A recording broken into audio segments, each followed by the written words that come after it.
Breaking news చూస్తున్నాం. తెలంగాణ రాష్ట్రంలోని corporation మేయర్లు, municipal చైర్పర్సన్ల రిజర్వేషన్లను ప్రభుత్వం ఖరారు చేసింది.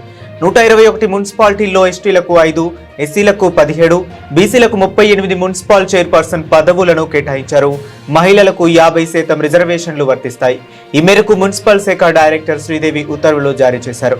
వివిధ కార్పొరేషన్లకు ఖరారు చేసిన రిజర్వేషన్లను ఈ విధంగా ఉన్నాయి. కొత్తగూడెం కార్పొరేషన్ కు ఎస్టీ జనరల్, రామగుండం కార్పొరేషన్ కు SC general, Mahabubnagar corporation BC మహిళ, Mancherial corporation BC general, Karimnagar corporation BC general, GHMC మహిళా general, greater Warangal general, Khammam, Nalgonda, Nizamabad కార్పొరేషన్లలో మహిళా జనరల్ను ఖరారు చేశారు.